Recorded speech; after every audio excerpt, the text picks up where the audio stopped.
Welcome to Bayes University, Abuja, Nigeria, with a legacy of excellence and a vision for nurturing future leaders.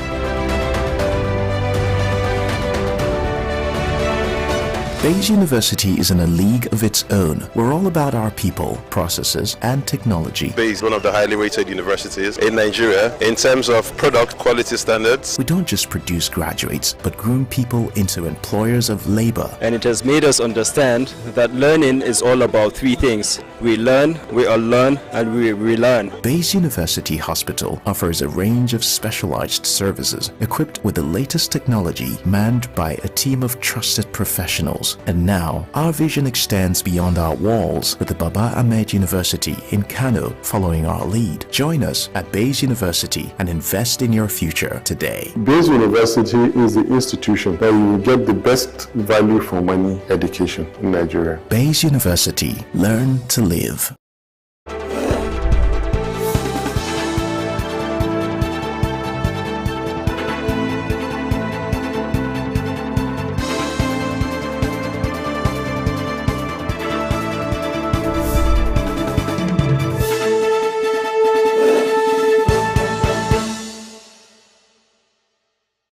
Hello and welcome to all our viewers in Nigeria and around the world to Midday News on Global Television, coming to you live from the nation's capital, Abuja. I am Jumai Manson. Now the news in full. President Bola Tinubu has met with governors of 36 states of the Federation and ministers over the new minimum wage demand by organized labor and other economic matters. The meeting, chaired by the Vice President Kashim Shettima, prior to the approval of Tinubu, comes after 48 hours after the Federal Executive Council stepped down the memo on the new minimum wage for the president to consult with the governors and organized private sector. The governors under the aegis of the Nigerian Governors Forum met in Abuja on Wednesday to deliberate on the minimum wage for workers. The Nigerian Senate has denied approving the purchase of a new presidential jet for President Bola Ahmed Tinubu and Vice President Kashim Shettima as speculated. President of the Senate, Godswill Akpabio, during the emergency plenary session, clarified that there is the presence of a fifth columnist doing every possible to destabilize the parliament. Sharon Ajay has details. There were reports that President Tinubu was seeking the National Assembly's approval of funds for the purchase of a new presidential jet. The President of the Senate says the procurement of a new presidential aircraft is false. Run the Senate by answering people in the social media, because the social media is garbage in, garbage out. I was in Zanzibar attending to Inter-Parliamentary Union meetings when that information went out that the Senate President has said he will approve a brand new plan for the President, irrespective of whether there is suffering or no suffering. There was never a time such a statement came from me, because I've never had any correspondence to approve a plan or not to approve a plan. And I did not want to answer, but they went further to generate it, and then they went wrong as if I was saying that I did not care about the Nigerian people, I did not do this. We care about the president, we care about the Nigerian people. We will approve things that will benefit the Nigerian people. We will approve things that will improve the living standard of the people. At the same time, we will also take cognizance of the duties of Mr. President. If his vehicle is bad, we will repair the vehicle. If his plane is bad, we will approve money for the repair of the plane. So that is not an issue. There is nothing before us. The senators had cut short their recess, which was to elapse on July 2nd, 2024, and returned for an emergency section to consider a bill for an act to amend the 2023 Supplementary Appropriation Act to further extend its implementation to December 31st, 2024, as requested by President Tinubu. Sharon Ajay reporting for Global TV. Meanwhile, President of the Senate, Godswill Akpabio, has disclosed plans by the National Assembly to establish an ultra-modern medical center for senators, members of the House of Representatives and staffers of the Federal Parliament. Apabio, who made the disclosure in his address to welcome his colleagues back from the Eid el-Kabir holiday, noted that the planned hospital would be constructed in such a way that it would be accessible to all the lawmakers and staffers of the National Assembly for their health challenges. The Nigerian Military High Command says its troops have neutralized 2,245 combatants, arrested 3,682 terrorists, and rescued 1,993 kidnapped hostages in the second quarter of 2024. Director of Defense Media Operations, Major General Edward Buba, disclosed this in his quarterly briefing with defense correspondents in Abuja. Kike Lomo Okere has details. Troops of Operation Adinkai in the northeast neutralized over 800 terrorists, arrested over 900 suspects, and rescued more than 500 kidnapped hostages, while Operation Wildstroke neutralized 138 terrorists, arrested 377 suspects, and rescued 204 kidnapped hostages. It says the troops of Operation Delta Safe during the period under review also neutralized 14 violent extremists and arrested more than 400 persons involved in crude oil theft. In the southeast region, the director says the troops of Operation Udoka neutralized over 100 terrorists, arrested over 300 suspects, and rescued over 100 kidnapped hostages. The troops of Operation Delta Safe maintained the momentum against the activities of crude oil theft during the second quarter of the year 2024. The troops continue to fight and destroy illegal refining sites, as well as arrest the perpetrators of oil theft. The troops of Operation Udoka neutralized 180 terrorists and violent extremists. The Military High Command reiterated its commitment to keep up with the fighting spirit and maintain the stamina in the front lines. Kike Lomo Okere, Global Television News.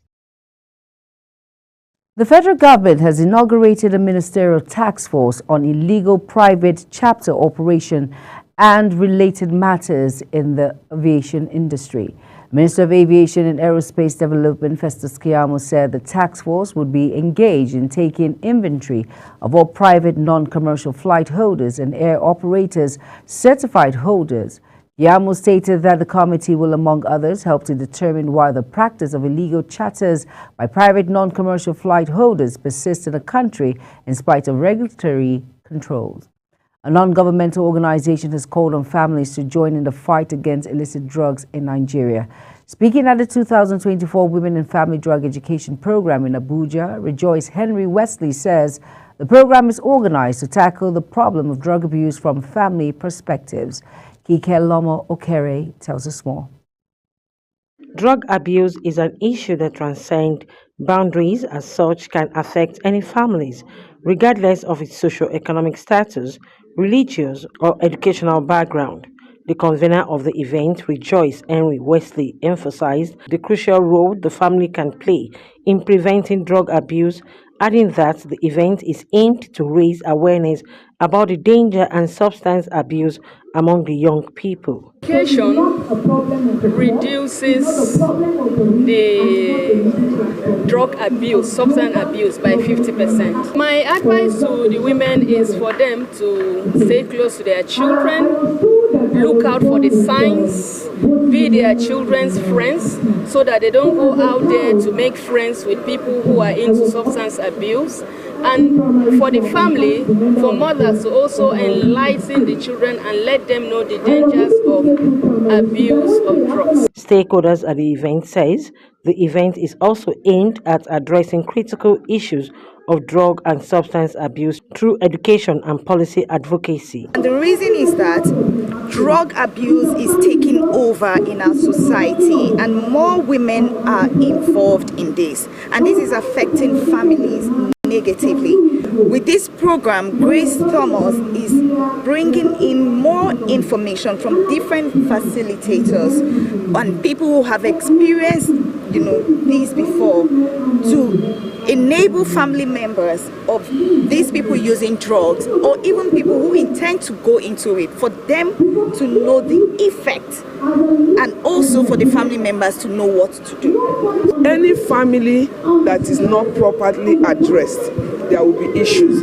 And so we need, with what they are doing now, at least we have been able to tell the families the things they are supposed to do, the coping strategies that they need to use in case there's any issue, and the way they should talk to their children. The Women and Family Drug Education Program embodies a strong commitment to fostering drug-free families and communities. Kike Lomo Ukeri, Global Television News. Government has approved the disbursement of 12.9 billion naira through the Basic Healthcare Provision Fund, an amount representing the 2023 fund for one quarter to be utilized in the third quarter of 2024. This is according to the 2020 Basic Care Health Provision Fund guideline, pending a review of the guideline. The Coordinating Minister of Health and Social Welfare, Muhammad Ali Pate, disclosed this at the 7th meeting of the Basic Healthcare Provision Fund Ministerial Oversight Committee in Abuja. Kano State Government is working towards the creation of a special court for the speedy dispensation of justice on gender-based violence and child rights abuse in the state. This was noted by the state's Chief Justice, DJ Aboki, at the second quarter National Executive Council Prevention meeting of the International Federation of Women Lawyers Nigeria in Kano. Justice Aboki stressed that a special court is needed to address the emerging challenges of gender violence, rape, and child abuse. The Lagos State Building Control Agency has warned residents against erecting structures or trading under high-tension power lines in any part of the state. A statement says the warning was issued by the General Manager of agency, Gbolahan Oke, at a meeting with the Bale of Ladigboye community and representatives of Ariwa communities in Ikorodu. The residents, according to the statement, were on a visit to the chairman's office to seek approval to trade on a portion of land granted by the Bale of Ladigboye community in the Ikorodu area of Lagos, which falls under high-tension power line. You're watching Midday News coming to you live from Nigeria's capital, Abuja. We're on Star Times channel 276. Kindly follow us on all social media platforms by using the Global TV NG and the handles now showing on your screen. When Midday News return, federal government rolls out 1 trillion naira palliative massive construction projects. This and other more stories coming right after this break. Do stay with us.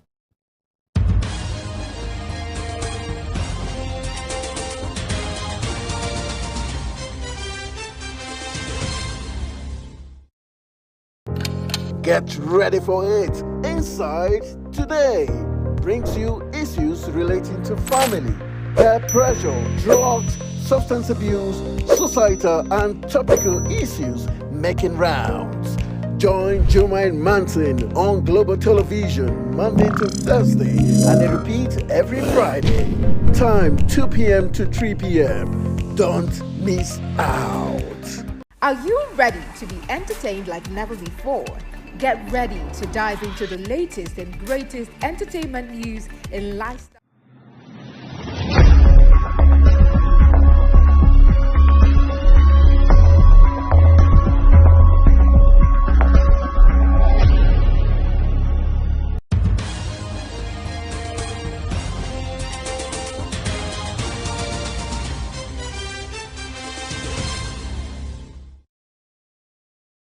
You're welcome back, and if you're just tuning in, this is Global Television bringing you live broadcasts of Midday News. Thank you for staying with us. Over now to our foreign scene as temperatures rose in southern Pakistan, so did the body count. The Edhi Ambulance Service says it usually takes around 30 to 40 people to Karachi City Morgue daily. However, over the last 6 days, it has collected some 568 bodies, 141 of them on Tuesday alone. While it is not clear what the cause of death in each case is, the rising number of deaths comes as temperatures in Karachi soared. Bolivian police have arrested the leader of an apparent attempted coup hours after the presidential palace in La Paz was stormed by soldiers. Hundreds of troops and armored vehicles had taken up position on Malole Square, where the key government buildings are located. One armored vehicle smashed down the main gate of the presidential palace, allowing soldiers to enter. Palestinian ambassador to Nigeria, Abdullah Shawash, has accused the United States of leading a new political, economic, and military world order, which the Palestinians are currently suffering from. Ambassador Shawash stated this during a media interaction with journalists in the nation's capital, Abuja. Anthony Mamadou tells us more.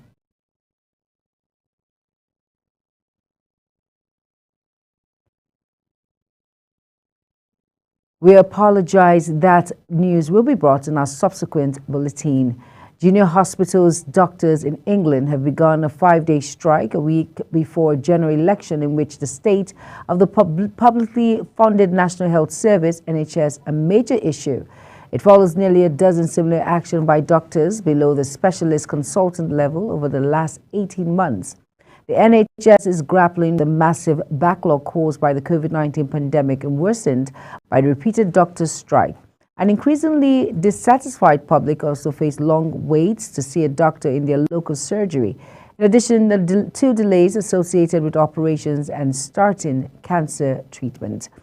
In business, President Bola Tinubu gave all the state governors 7 days to provide concrete feedback on their plans to rev up food production in their respective states.